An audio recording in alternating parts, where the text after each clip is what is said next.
What is happening? It's the Dirty South podcast. We are back. Man, I am beat, but it's good to see you, Jason. Jason Fulmore, as he wrestle, Dan Ward Wrestlings. I don't even know how to do an opening anymore. No, you're running on fumes, man. You're running on fumes. Oh, it's unbelievable. Today we got Christopher Columbus coming up. I'm really excited about that. Um, but I'm really excited about the guest we have today. Absolutely. Incredible story.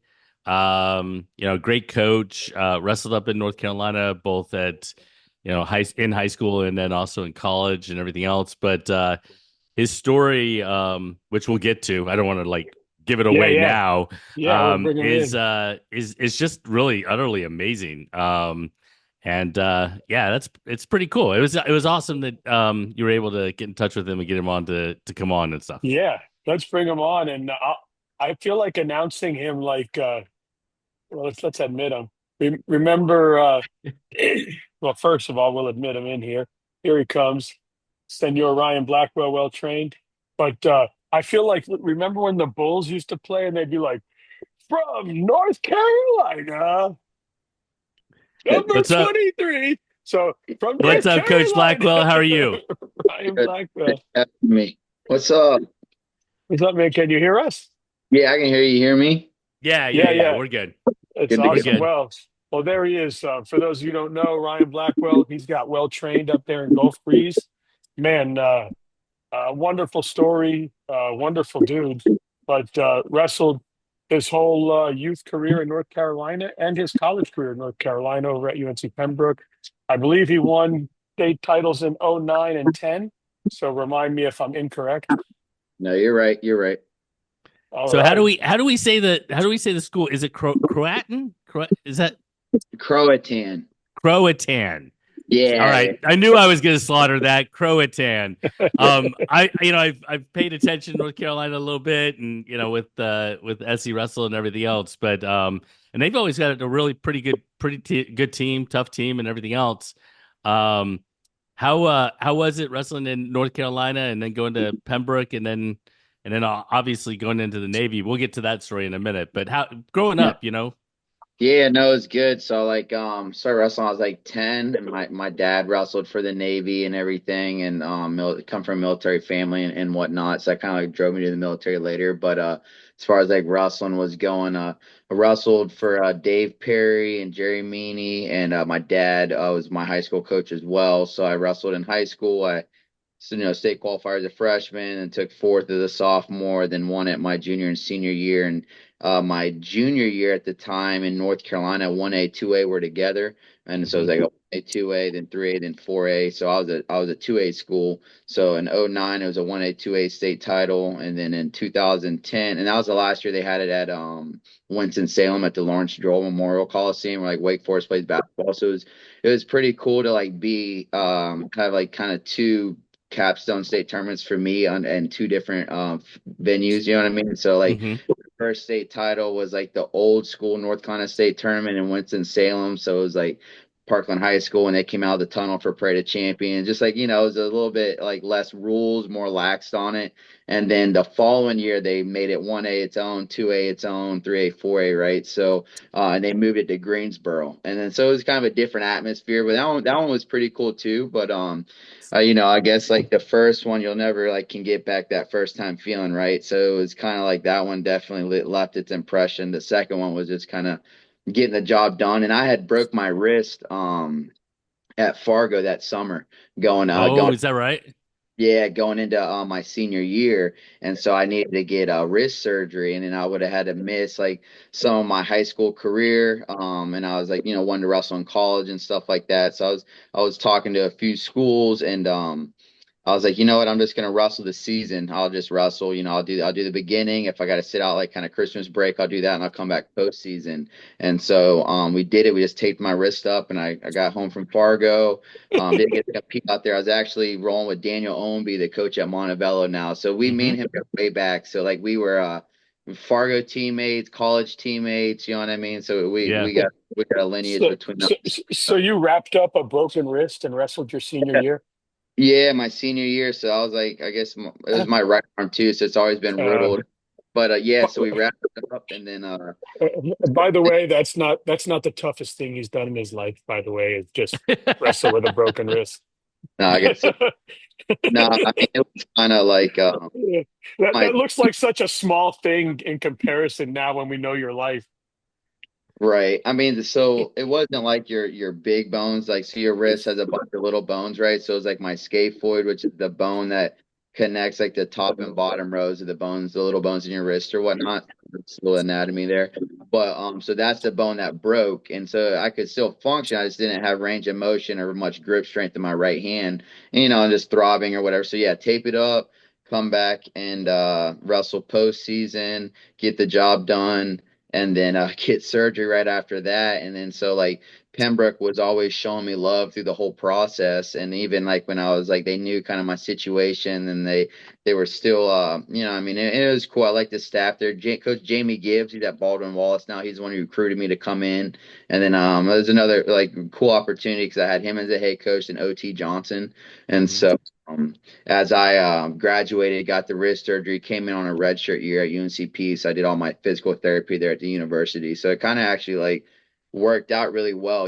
So I had some really good like physical therapy. I had the athletic training room there. I could, kind of still focus on my goals and whatnot. So I mean, it was a gamble, but it worked out in my favor. So. Did you know, I mean, you mentioned knowing kind of that you wanted to wrestle in college. Was that a goal from a pretty early age? And what did you do now that you're a club coach to kind of position yourself to be right to know kind of where you wanted to go and what you wanted to do? You know what I mean?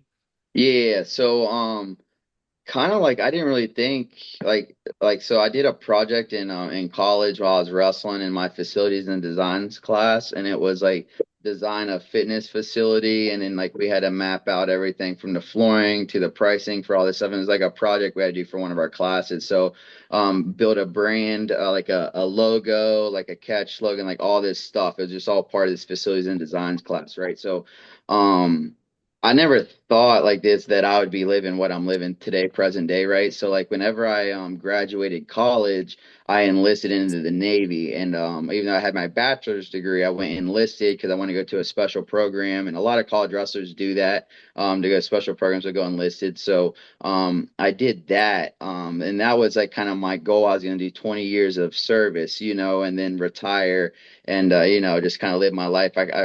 Not that I put wrestling behind me. I always followed it and everything, but at that time, you're moving on with your life. You Hmm. graduate from college, you gotta find your career path and whatnot. So that was kind of my trajectory, I guess you can say. And then it was like 2 years, 11 months, and 15 days later that got derailed a little bit, on December 6th.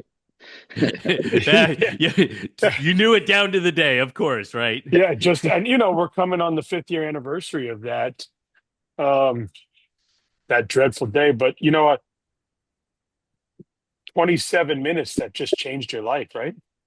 Yeah, yeah. I mean, it was kind of I credit like that whole moment in time that I lived through to wrestling, and like just like the mental resilience that I was able to kind of just cultivate through my years of just being part of the sport. I know it wasn't like gold medals as soon as you start. I remember it being rough, and you getting the bumps and the bruises. You're not used to Hmm. doing it. I'm 10 years old. So I look back to that, and I look back beyond that, like I love playing baseball, and like I started like T-ball at like 4 years old, right? So I feel like doing that at a young age helped me just get a competitive mind, and then like once you get that competitive edge and you want more of it and you find kind of what fits your fold, and that was wrestling for me. It really kind of helped me just like become the person I am, just callous my mindset. And then like on that day, I feel like how I reacted was how I'd react in a wrestling match. You know what I mean? Everything is kind of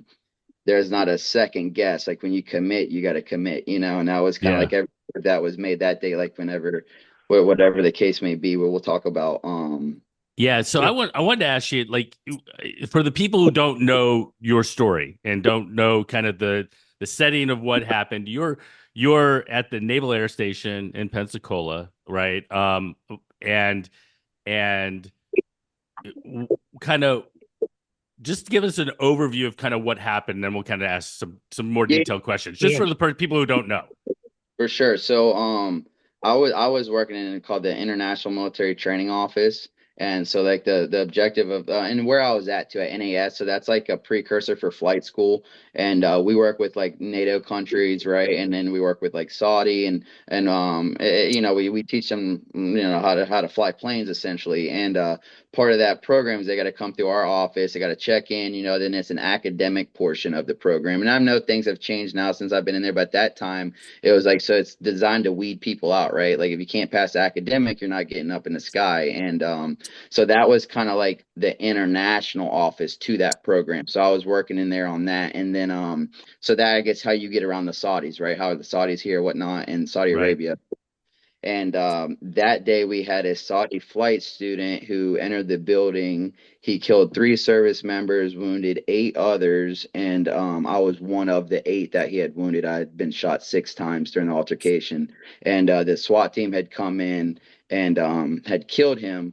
And then like my where my story goes is like Dana had mentioned, like the 27 minutes, like I have a timeline of 27 minutes of like the moment I got shot, just because of just I made a call, and I called in the active shooter, and to the moment where I arrived at the hospital, the gap between that and everything that happened in between was 27 minutes. And so like in under 30 minutes I was able to get from being shot and get all the way to get myself to the hospital. So it was just kind of like a lot of things had unfolded. But yeah, essentially when you date back to it, they during like the shooting, the the um the flight student, the Saudi, he shot his phone, and so they ended up cracking his phone. They found he had ties to Al Qaeda, and then they ended up like seeing he had a manifesto which dated back to 2015, and it was just that like he was radicalized. A lot they was trying to say he got radicalized while being here in the States, but he was actually radicalized prior to coming over 2015. This happened 2019. And so like that, they got that out. And they kind of figured all that. So that's how they got the terroristic ties. And then it came out that it was the first terrorist attack on U.S. soil since 9/11, carried out by a foreign national. So it was just like another tidbit. But like the biggest thing, or I say like the wrestling lines up with this for me, of just like when I had a lot of time to process this, right? Especially in Yeah. 5 years, is that like, all right, so I look back at December 6th, 2015, right? Let's go 5 years, because they said dude like got radicalized in 2015.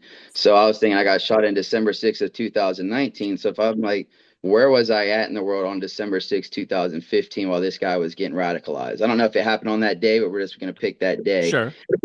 I was at UNC Pembroke training, trying to be, the best I could be and, win the national title. So then I was like, man, that's so crazy that like you always hear train harder than your opponents, you know what I mean? Or somebody's, working harder than you, get the extra edge.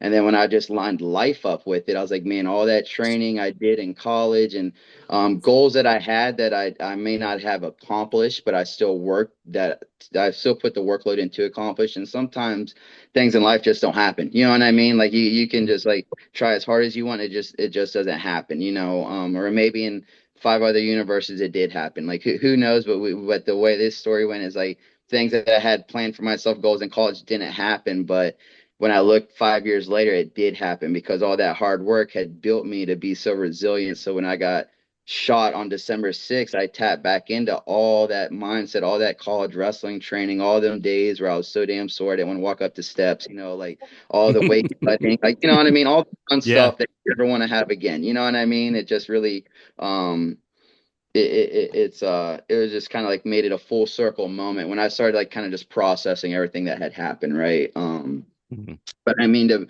the biggest part was like the fight or flight response, you know what I mean? And I credit that to wrestling, right? Like it So is was, that where the training, well trained, comes from? Is that kind of mindset? Is that where it was born out of?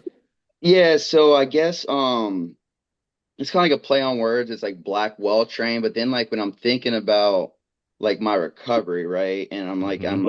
the first 2 months I got out of the hospital, like I couldn't sleep, you know what I mean? You got like these dreams or you're up or, whatever the case may be. So like I started thinking like, how was I able to pull this off, right? And so pretty much how it went was like I was in the office and the guy had walked by and my door was open and I said good morning to him. And then he had walked back down the hallway and he had pulled a handgun out, a Glock 45 9 millimeter, had like ball rounds. He pulled his handgun out. He went down and killed 3 service members. And then he came back to my office. And at the time of like the shooting of like when he had killed the other ones, he came back to my office and we were able to get the door closed. And there was 2 other people in my office with me. So like once we got the door closed, a girl, she took cover behind me behind a desk, and a guy took a cover behind another desk. And the shooter came by and he put 14 rounds into my office. And I was 8 feet away when I got shot the first time. And I had right when that happened, I was on my phone, so I just made a phone call to my boss, my supervisor at the office, saying, "Hey, active shooter, don't enter the building." And like when I had told him that, he said, "Get out of the building." And like right when that happened, I dropped my phone because I got shot in the arm. And then I had rotated backwards a little bit because he kind of like spun me, and I got shot 5 more times, but I covered the girl behind me. So like I just kind of was in a kneeling posture, and had one come off the side of my ribs. Two came into my back, but since I was crouching, it was at a downward angle. One came out inside of my right thigh, and the other one came out my left hip. I had one in my right calf and one in my left foot. And then I just like remember I fell over to my side.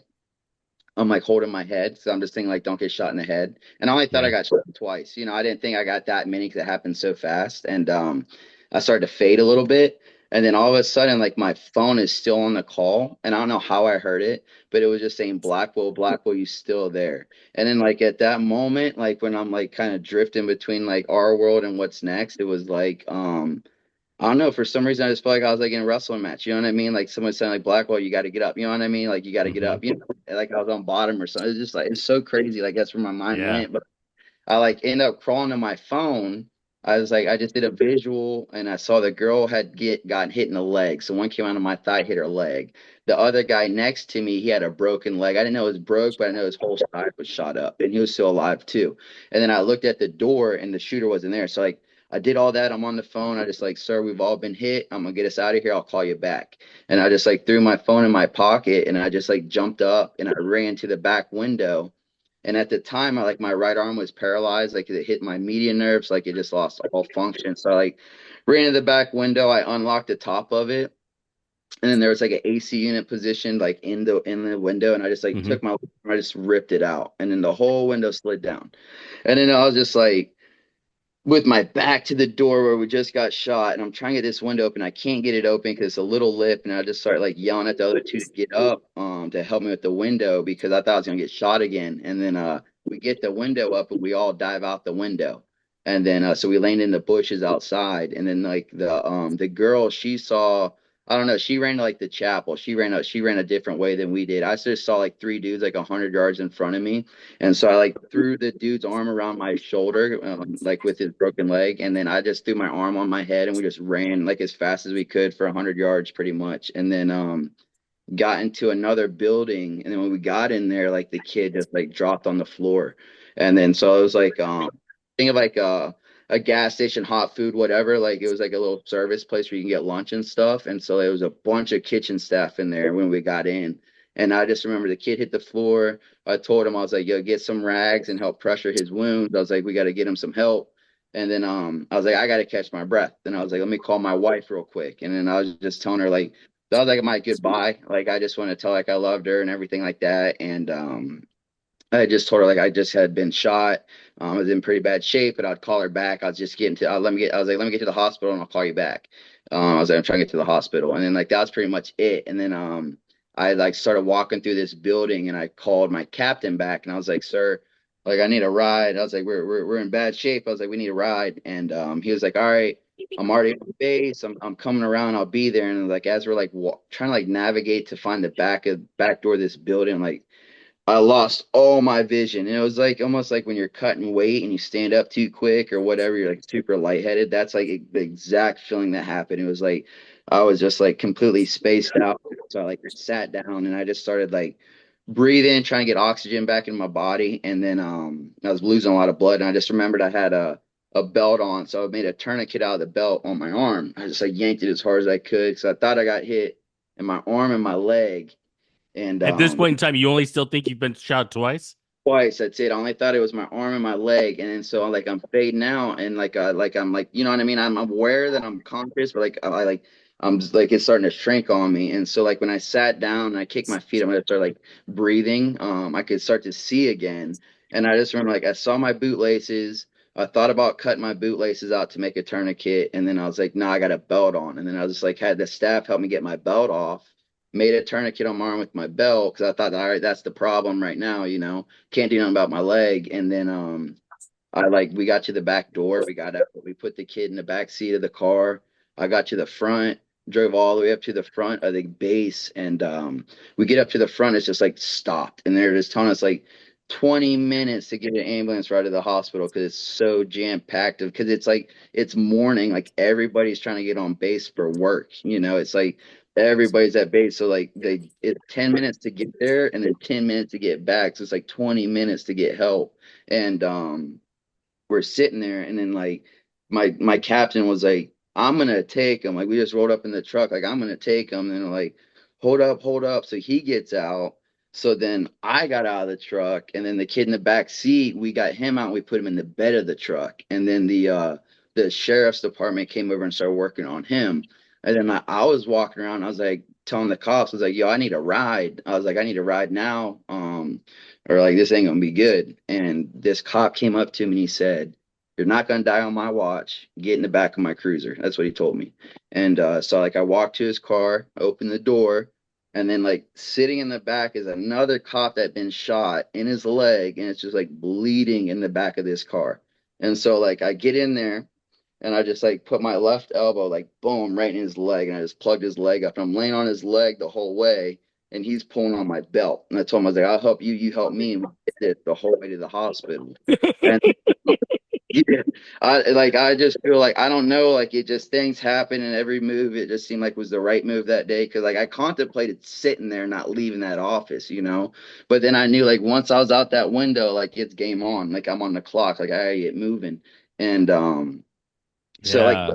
that whole situation in the back of the cruiser, like we're rolling, and then the cop gets a call across the radio. And at the time I didn't know it was that dude I said good morning to. I didn't know that was the shooter. I didn't like see the guy. I Right, just right, like right.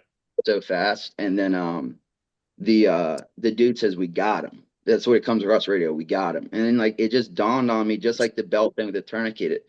It's a Saudi. It was a Saudi. It was a dude I smiled, and I just said, "Was it a Saudi flight student?" And he said it was. And I said, "I know who it was." And it was a dude that he walked by, green flight suit, green helmet bag. He had everything in his bag. So like he just walked right in the building. And then when we were rolling right up to Baptist, I saw the sign, and I called my dad, and I was like, "Hey, yeah, this is where I'm at." He had retired Navy and moved to South Carolina. They live out there on a lake in South Carolina, just enjoying life, him and my mom.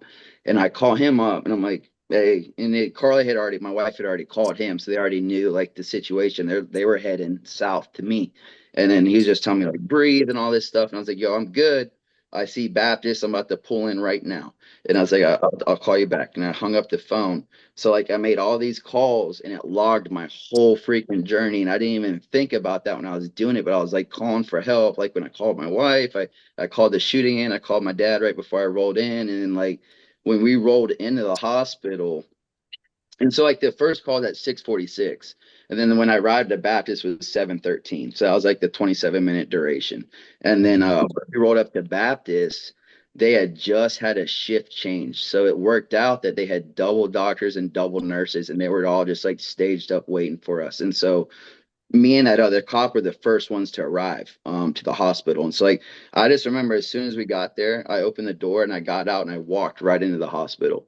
And then they were just telling me like you gotta lay down, you gotta lay down. And I was just like been shot in the back of the leg. I said I can't sit on anything. It's like what I was telling them. I was like I can't lay down on anything. They're like, "Yeah, lay down." So like I laid down, and then they rolled me back, and it's kind of like how Hollywood depicts it. It is like a metal slab, like a metal table, and then like they put me on it, and they just like cut all my clothes off. And then they're just like rolling me around and like looking at me. And then I was like, "I only been hit twice. I was like, I think I'm good. I only been hit twice." And then it was like, "I got one here, I got one here, I got one here." And they're like, "Sir, we're gonna have to put you in a CT machine." I was like, "All right, like, you're gonna be fine. Like you're gonna be fine." And then they put me in this machine, and it like scanned my body or whatever. And then they put me in the ICU. And then, while I'm in ICU, I'm waiting for these results. So they kind of got me stable, you know what I mean? And I was like, can I Hmm. get my phone? I was like, where's my wife at? Like, let her back here. And I was like, oh snap, like I'm supposed to be meeting the high school team at Walmart to leave for the South Walton tournament today.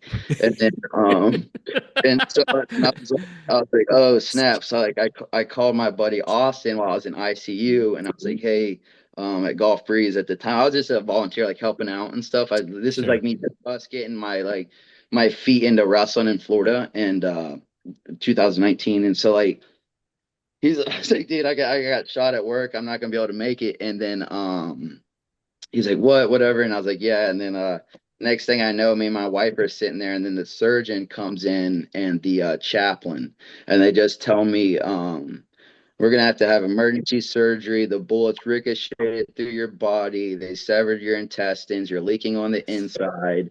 You're gonna have a colostomy bag. We don't know if it's gonna be permanent or temporary. We'll be able to tell after we do the surgery. And then they said, "Do you have any questions?" And I said, "Yeah, what's a colostomy bag?" I had like no clue.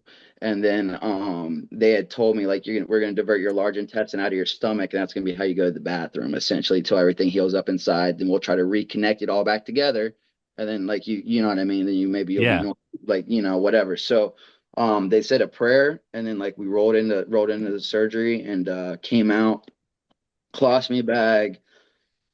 I had median nerve paralysis of my arm. So like my fingers, the only function I had at the time, it's gotten better because of like some treatments that I've had, but the only function at the time was my pinky and half of my ring finger was like the only fingers I could use on my right arm. And then like I had like no, I still got like tingling in my fingers because like the nerve kind of come back a little bit, but like that's like what your median nerve controls is like your thumb, your pointer, your middle finger, and your half of your ring finger. That's all your median nerve, and it got hit right when it came out of my arm. It came out the inside of my arm, and so like jacked my hand up a little bit. And yeah, so like when I play all that back in my head, right, and we're talking about well trained, and I start thinking like for 2 months, like I can't sleep and I can't do anything. And I'm thinking like, how was I able to pull all this off? Like make the right moves, do this, do that. And I'm like, all right, man, I was just well trained. Like I was a wrestler, I was an ocean lifeguard, like a little stint right before the Navy, just so I could get some like open water swimming and stuff. I did some cool training in the Navy. Like I said, it was a brief career, but I got a lot out of the time that I did serve. And then, just putting that all into one moment of time, it's like Teddy Roosevelt wrote the book, His Crowded Hour, you know what I mean? That kind of led him to his presidency. It's something like that, you know what I mean? That moment in time that can just like changes your whole direction in life. And so, I'm like, man, I was just well trained. So I was like, you know what? I'm just gonna like kind of build a brand. I'm gonna make some shirts and some hats, and I did that, and I just gave them away. And then I was like, all right, that's pretty cool. And then I'm like, you know what?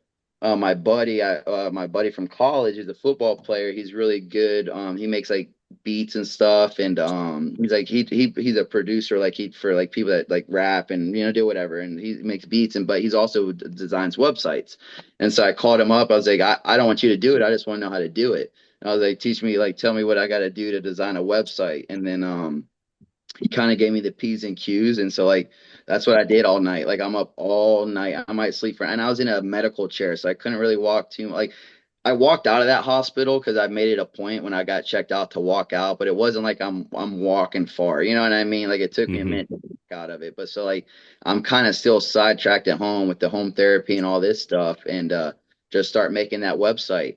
And then after that, COVID happens, and so then I still have a colostomy bag, and then like, so it goes shooting, then it goes like COVID, and then I gotta have the colostomy reversal 4 months later. So that's in the middle of COVID. So like that was like that kind of sucked. Like I had to go get stomach surgery. Wife had to drop me off out front, walk in, check in 1 week in the hospital, call her, pick me up outside the hospital, walk out. That was how the stomach surgery went. It was like a horrible experience, but Right. I'm glad that I was able to get it done. And so like I get discharged in June, and then like COVID's really, whatever. It's kind of like it's kind of full steam doing the, whatever its impact is having on the states that you live in. And the wrestling, like Florida, we still had wrestling, we found ways around it, just like Alabama. I feel like the Southeast as a whole did, and Hmm.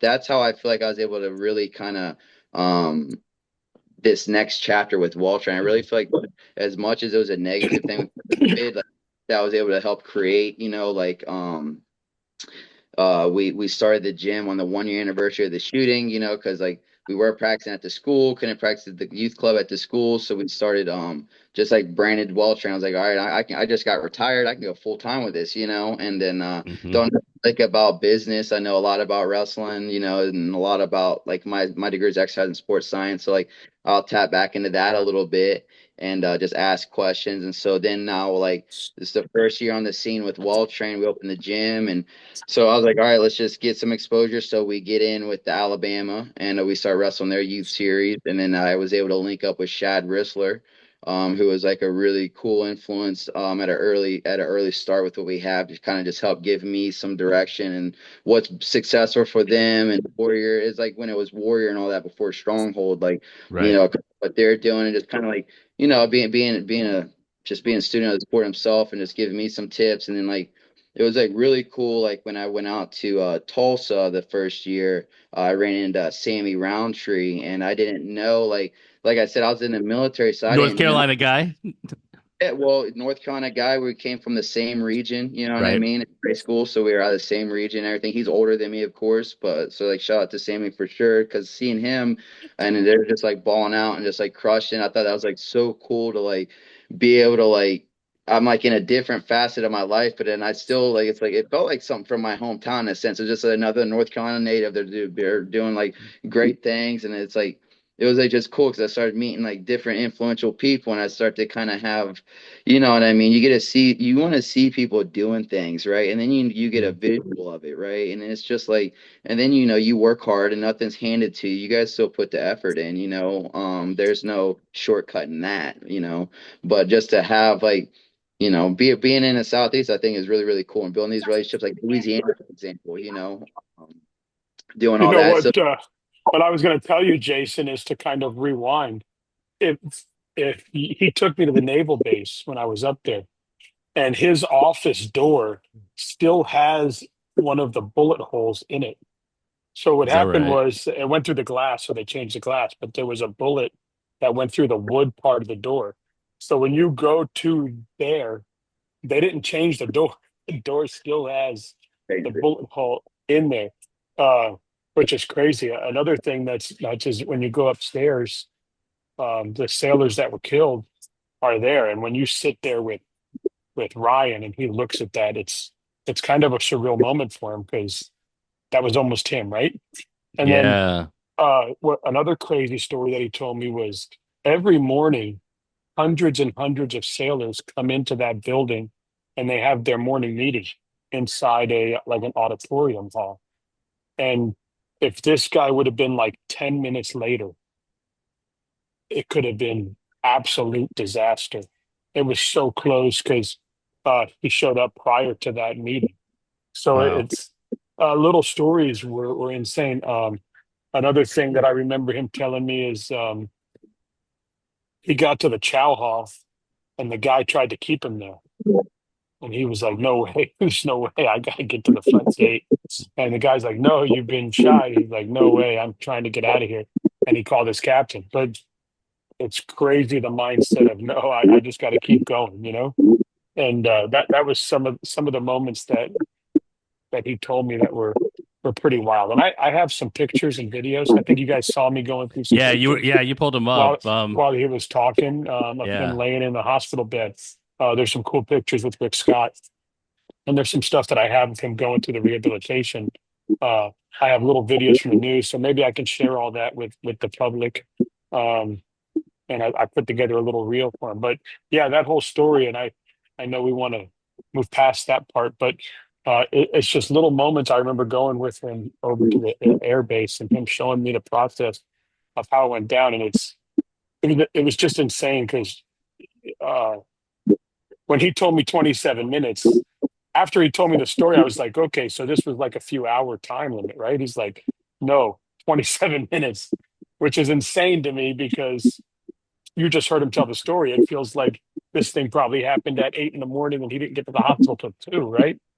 But it was just boom, boom, boom, and it was just kind of wild. And you know, that's a little tougher than the broken wrist your senior year in high school, by the way. Yeah, if it was me up for it. But Uh, yeah, but no, but something cool now is he's moved forward and he didn't just put that behind him. He does so much up there in the Panhandle for the youth, not just the youth, but also the military. He does a lot of giving back. He does a lot of foundation work. They have a foundation tournament that they do.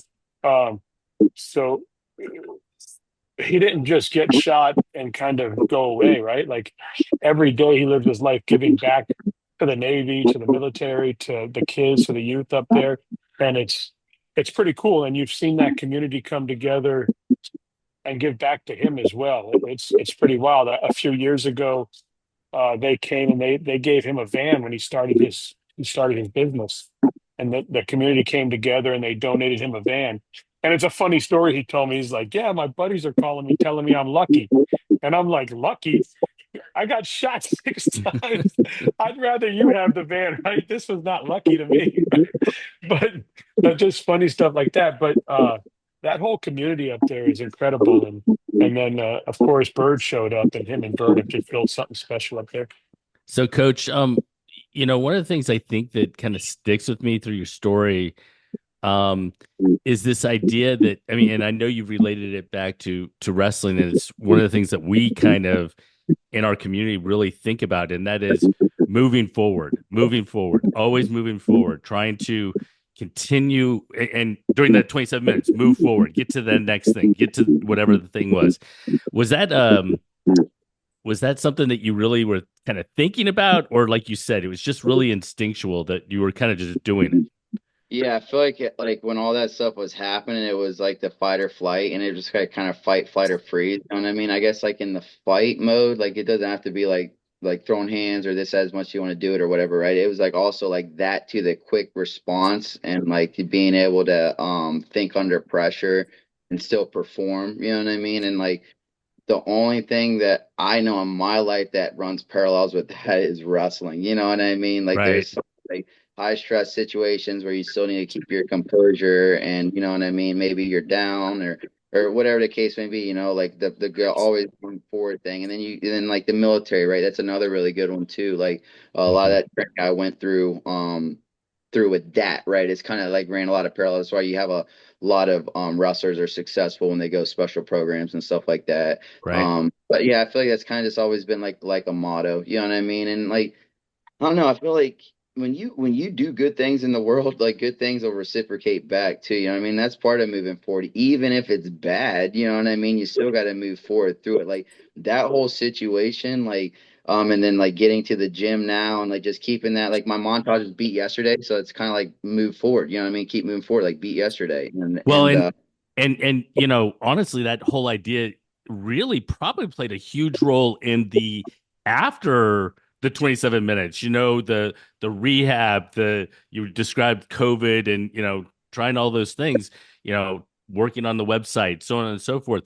Move forward. Was there ever points at which you kind of felt like you were getting a little stuck and you needed to kind of push yourself? Yeah, and then you know what's like crazy? It's like usually when you get resistance means you're about to get something. You know what I mean? Like it's just seeing if you really want it. You know what I mean? And it just kind of like this trickle effect started happening like at the gym, right? We started in a smaller spot, and then so like it's like me, my buddy Austin, Elliot, Camden's dad, and another one of our coaches, Coach Bobby Ball. He's like really pretty much the ones that are doing it. You know what I mean? Like they're helping me out. It's just a lot of stuff. You know, like you need multiple coaches on the floors to help out the kids and stuff. And then I get a phone call and it's just like hey man, we're moving into the area, my boy Russell's in college, all that. We want to have a younger son, we want to check you guys out while we're there. I was like, yeah, for sure. I was like, what's his name? He's like, Steve. I was like, Steve who's like Pullen, like Steve Pullen. And then he's like, yeah, we're moving from New York.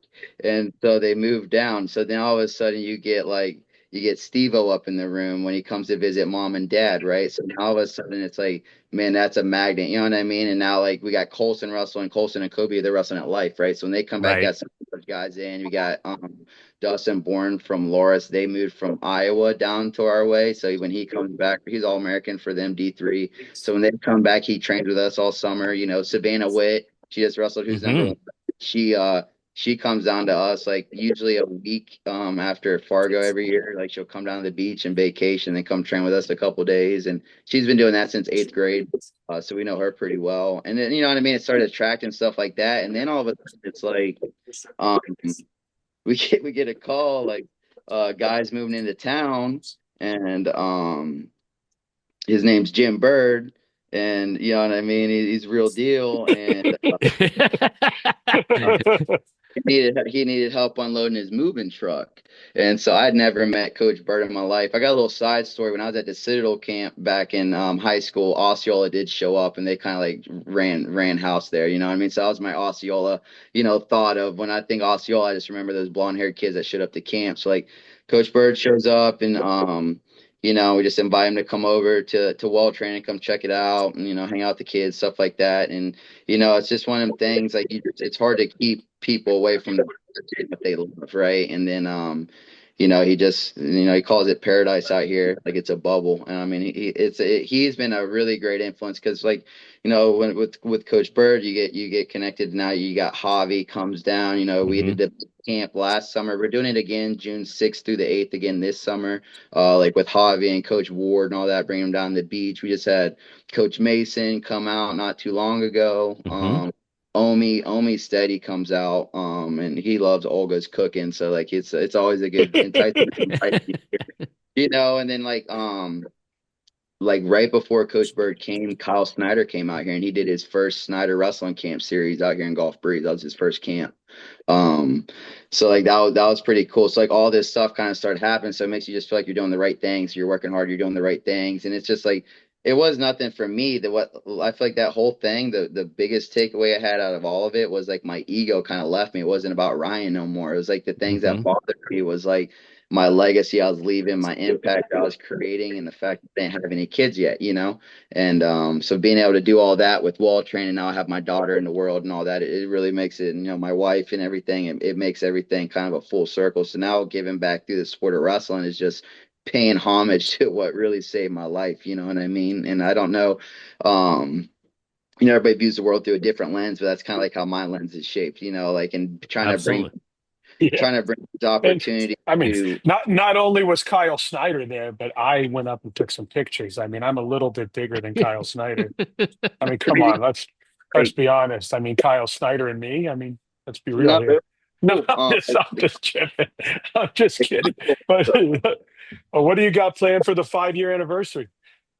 Yeah, the 5 years that's coming up. So I know we're gonna kick off like so we're gonna host some youth tournaments this year in the local area. So there'll be one on December 1st, one December 15th, and then January 19th we'll do one there for the kids. So we got that stuff coming up.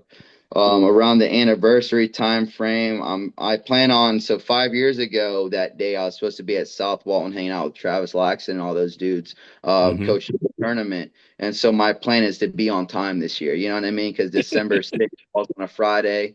So my plan is to be on time this year. So that's what I'm going to be on That's awesome. December. You know what I mean? And tell us about your Ryan Blackwell Invitational that you have every year. Yeah. So the very first, it's the sixth annual, even though it's 5 year anniversary. The tournament. That first year I was in the hospital when my dad came to visit me. He went to the tournament to watch on my behalf and ended up renaming it that year. So I made it like the first inaugural year of it. And it's been pretty cool every year. We've been start with Dave Daly, kind of got that rolling, and Coach Bird has just like set it over the top with like what he has planned for everybody this year. We got hammers, we got singlets, we got MOW, we got a sponsorship with the Air Force Special Warfare. They're giving an MOW award out. We got Rummel coming in, you got Gulf Shores coming in. So you kind of got three states wrestling on one weekend. So that's cool. And the goal is to have that thing grow, you know what I mean? And just trying to create a cool opportunity out here in like the Panhandle and Northwest Florida and all that. And it's not just about Ryan Blackwell. I use that as like usually every year, like they gave me the microphone. I try to give respect to somebody, like last year I talked about the cop that gave me the ride to the hospital.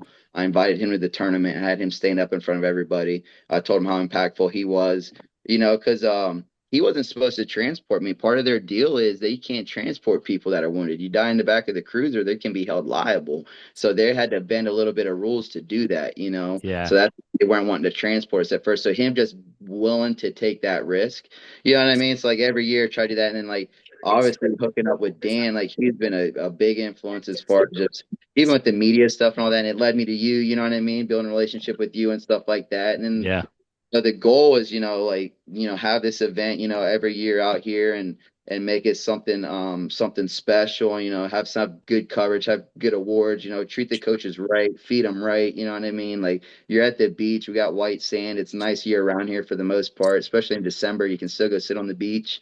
So like that's something every year we're doing. We're just trying to like, make it better each year, just like a wrestler should be trying to always perfect their craft. It's just the same skill. We don't have it all figured out, right? You're always trying to improve. So, that's kind of where at. Build the relationships has been the biggest part of this whole experience is just like the network, the relationships. Yeah, I mean, doing things with the right intentions and making sure that you remember why you started it, and it's to give back. Yeah. So, And I'm excited, Jason. I'm back up there to see him next weekend. Oh, that's cool. That's awesome. Yeah. Well, Coach, I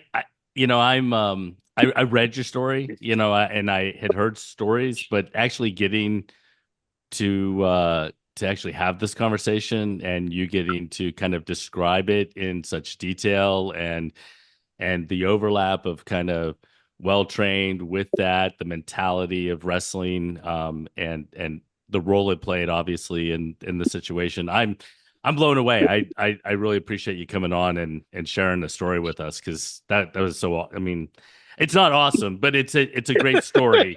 It's you know what I mean. It's one of those things. It's really nice to hear a perspective and understand kind of what somebody goes through to and how it shapes kind of the way they view the world today. So yeah, Yeah. no, No, thank with Veterans Day coming up, yeah. just in a couple days, I think this weekend is Veterans Day weekend. So obviously, I think you're a pretty good veteran there down there in the Panhandle there. But yeah, I mean, they got a great park out there. Where, Blackwell takes you out to this park and got all the veterans on the wall and stuff. And it's pretty cool because my grandfather's platoon, would you call it platoon or battalion or something? yeah. Is is memorialized right there in the center of Oh, the. I had no idea. He took me there and he's showing me this, and I'm like, I think that's the one my dad told me my grandpa was on it, and sure as heck, it was. So it was pretty neat to experience that with him, and then walk through the. We're going to do it again because I was really, really bad at what I was doing back then. And I like put a speaker on him and you could hear all the wind. And I had no clue what I was doing. I was really just trying hard to tell his story the best I could. But I think we're going to do it better next time. But I look forward to coming up and seeing you not this weekend, but the following weekend. And always Yeah. love it up there. They got a good, Jason, if you get out there, they got a good Mexican restaurant right up the street from him. It takes you to get some Mexican food. Perfect. Love it. Thank you guys. I mean, you're part of the reason, everything's going strong too. It's not a one man mission, you know what I mean? So it takes a tribe to Yeah. get the job done that we're trying to do. So I appreciate you guys, your support and everything, and I look forward to seeing you, Dan and Jason. I'll see you here soon for yeah, sure. man. Yeah, For definitely. sure. And Well, best of luck to you guys this year and I mean, well trained is just on a Yeah. trajectory up, man. It's so awesome. Working, it's nothing. Rome wasn't built in a day, but it's cool to have people to look up to, you know what I mean? So I mean, we're excited. We're excited for the future. So Very cool. Ryan, yeah, uh, we appreciate it, man. Thank you. awesome. Thank see you. you, Have a great. buddy. All right, All see you, right, man. yeah, peace. That was so What? cool. Yeah, man. What a human. I mean, not only that, but I mean, he's smart. He's educated. He's motivated. You know, everything is about moving forward. And when you go up there and you spend time in that town, everybody knows who he is. Uh, Yeah, I mean, it's just an and amazing story, honestly. I can't even imagine that, you get shot twice and you think that you get shot 6 times, you think that you've only been shot twice or something. I mean, that just is Yeah, yeah. crazy. And he's just going and just to wrap himself around that girl, right? Um, Yeah. Well, I mean, and the I think what bullet he goes said, through him and hits the ankle, like it's insane, right? well, it's an instinct. I mean, I think that he just kind of reacting, that sort of thing. Moving forward, I think the thing that's, it's really interesting that, the decision that was made to stand up and try to pull the air conditioner out of the window and get out because I mean you are turning your back to that door. I mean after everything that's happened. I mean, whew, Yeah, and he said he's like, so I'm nervous because I don't know yeah, if he's coming absolutely. back or not. And then how about to throw your arm over your head and then throw the other guy's arm over you and drag him. Yeah, Um, yeah, it's pretty wild. And if you go, I mean, it's about maybe 50 yards. So yeah, if you come out the window there and you land on the grass, it's about 50 yards across the way to the chow hall. So you don't know. I mean, you're pretty much a sitting duck running across the grass. So you don't know what's going on behind you. You're just moving forward, like he says, right? yeah, yeah, And hoping that he gets to his destination, and then to call the captain and to just keep moving forward. It's what a story. But yeah, I'm glad that yeah. I'm glad we got him on here, and I'm glad you got to have that conversation because No, that you're so much better at this than me. I just kind of cheer you on. that's not true. Shut up. Yeah, he's so good.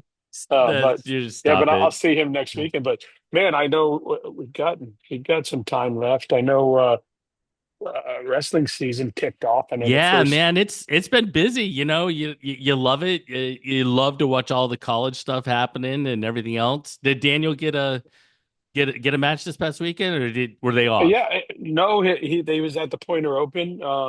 Okay. Didn't go as he planned. I mean, he did not get a win. He went 0 Mhm. 2, but I spoke to him. Obviously, that day he was very disappointed. Um, but speaking to him last night, he's growing up. He's growing up and he's maturing. And he said, I spoke with coach, and I had a lot of good moments, Dad. There was a time where I caught the one kid, and I could feel the pressure, and because I'm just learning a lot of new things, and I really need to Yeah, to start growing in to that situation. Yeah. yeah, start to transition to the mat. And there's some things that I need to learn to finish better, and just confidence. So, but it was good talking to him last night. He showed me a little video of where he was in the second match, and he could feel the pressure coming, and you saw him toss the guy, launch the guy to his back.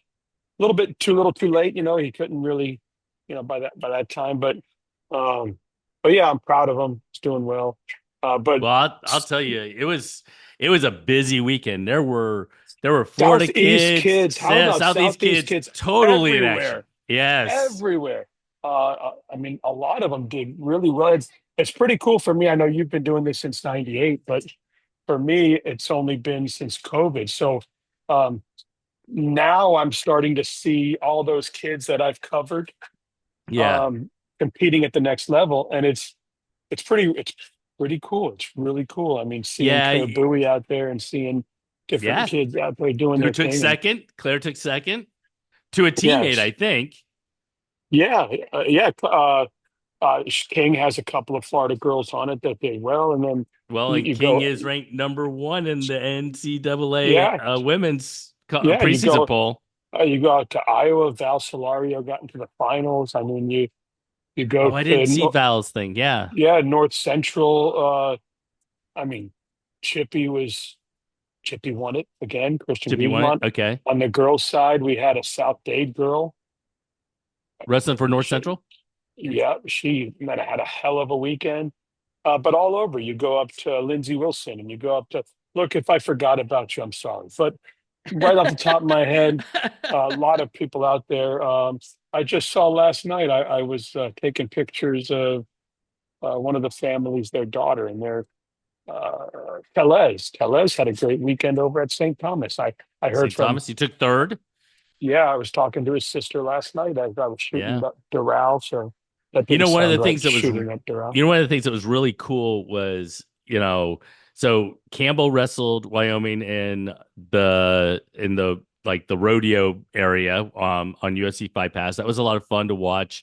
Several Southeast kids wrestled in that one for Campbell. But the next night we had UTC versus Virginia Tech, and Oh, we had a two Alabama kids. Sam Latona for Virginia Tech wrestled Isaiah Poe for UTC in a match, and then the next weight we had two Tennessee former state champions wrestle each other, one for Virginia Tech and one for UTC. Dane Dalrymple and Hunter Mason well, wrestled there. well, So it there was was so, a I mean, yeah, totally and cool. and there was a match a lot of people were looking forward to, but both wrestlers ended up taking the day off for whatever reason. But uh, a rematch of I think the knockout many years back was Ooh. Henson versus Bretley Reyna. Oh, I think Henson versus Rainier. those Yeah. two met at the knockout a while back, a few years back, and I think I'm talking to Coach Duck. He's like, "Wow, I think his first match at UTC is going to be Caleb Henson," and yeah, that's that. But from what Caleb Henson obviously is who Caleb Henson is, and we all know Yeah. he's wonderful. And Bretley is happy now. They said he's very happy. He's very motivated. He's been working hard. So it would have been cool trying to see where Bretley was at um, to get a chance to do that. But I guess for both whatever reason they were off. Gavin uh, Balmaceda won a few matches this weekend. I saw Yeah, for up at the Pepsi Open, you had Brandon Van Hoke made or debuted in the lineup for Little Rock. I don't know if do you know if Brendan Abden. did Yeah, Abden Brendan wrestled. Yeah, did Abden Abden wrestled. wrestle? Yeah, he had a few wins there. Yeah, I think he did pretty well. There was a young man, Jaden O'Farrell. He's from Florida, but he's been wrestling up in Pennsylvania the last few years. And I think I saw that he's not even a freshman in high school, and he got a win at the Clarion Open over a college kid. And shout out to the O'Farrells and that young man. That's pretty awesome. I would say. Well, and then we had Army has several kids who are from the Southeast, including Gunnar Filipowicz, who won at 165 at the Princeton Open. Cooper Haas, who wrestled his teammate in the finals, ended up taking second at 174. But you had a bunch of kids who from Army, from Navy. I saw Eli Penton wrestle. I saw James Latona wrestle. Daniel Williams from Lake Highland Prep wrestled. I mean, I could go down this list. It is crazy the number of individuals, as I've been trying to gather all this information, that Yeah. are wrestling on the next level. That is so It's cool. so fun, and I'm really excited because I actually got an email last night. And let me see. I got an email from the Throwdown at the Yorktown, and there are several teams that are going to that. For those that don't know, Throwdown on the Yorktown. The Yorktown is a battleship up off Charleston. Mhm. Mu- it's museumized. Like if that's a word, I like it. Museumized. It was made to Or be a or did, museum. or Dan just made it up. Yeah, yeah, it's in my black book of my words, my dictionary.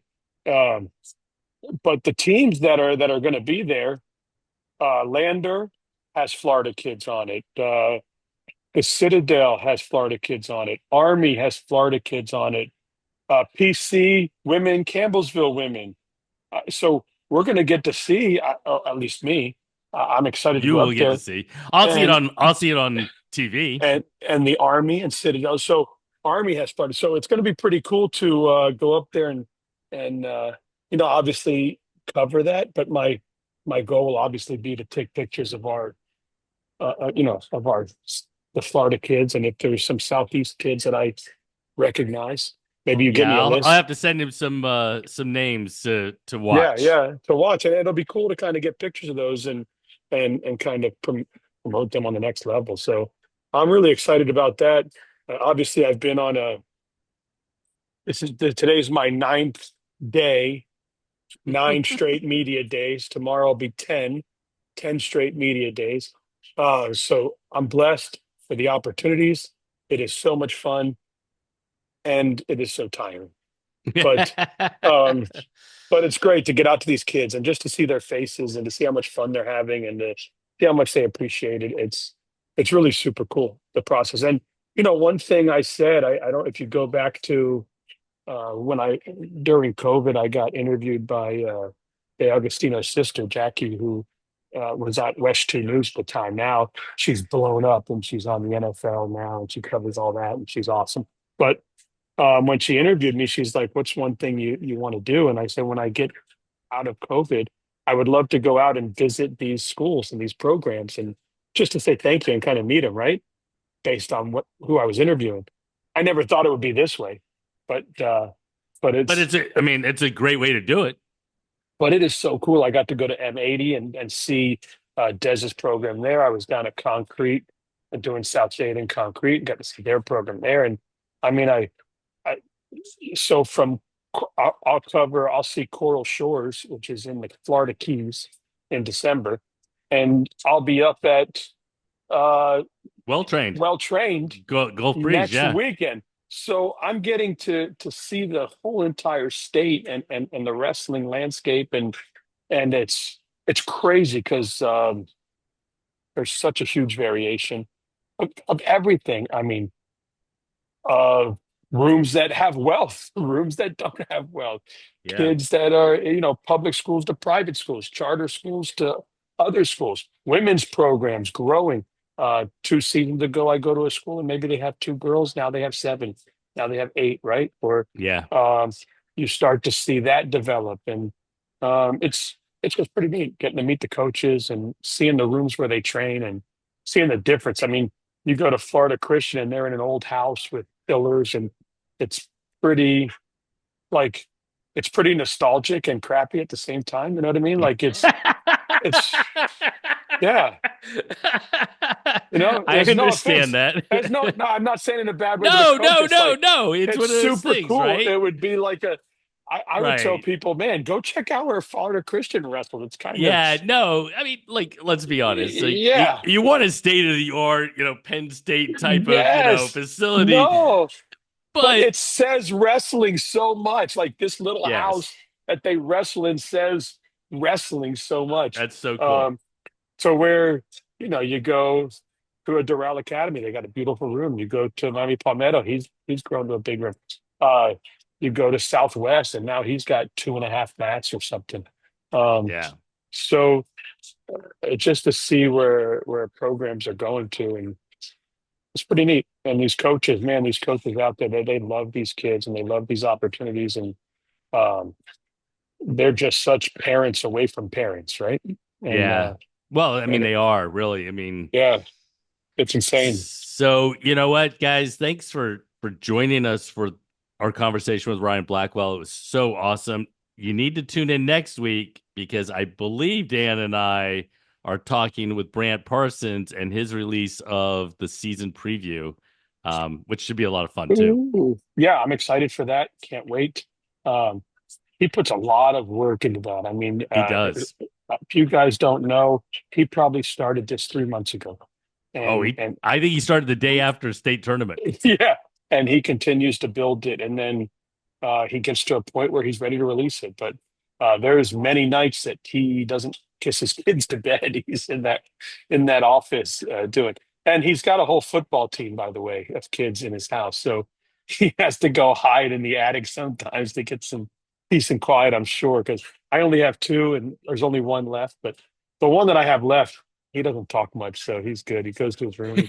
He's he's that age, we're 16, where he just wants to go in his room and sit down and whatever he does in his room. All But right, we're not going to talk about Zachary. He doesn't want us to be talking to him about him anyway. So, Zachary's awesome. Yeah, but he's very to himself.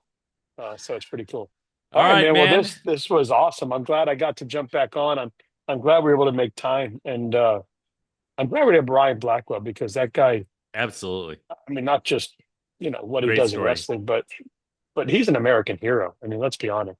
No, awesome. Yeah, no doubt. And you coming from a military family, and my I dad being am. military, you Yeah. could have you the. I think people don't understand when you have like my dad was in the military before I was born, but then he was law enforcement my whole life, and your dad being military. As a young man growing up with those type of parents, there was no cell phones back then. So, if your dad was supposed to come see you at 3 and you're sitting out the house hoping dad comes by in the squad car at 3 and it's 3:30, you have these terrible thoughts, right? And you're like, oh my God, is my dad okay? And this anxiety you go through growing up as a young man or young woman with a family in the military or law enforcement. So shout out to all those families and Absolutely, especially Veterans Veterans Day. Day, right? Very Yeah, close. So, yeah. So happy Veterans Day to all those, and God bless. all right, guys, you guys take care. We'll see you next week.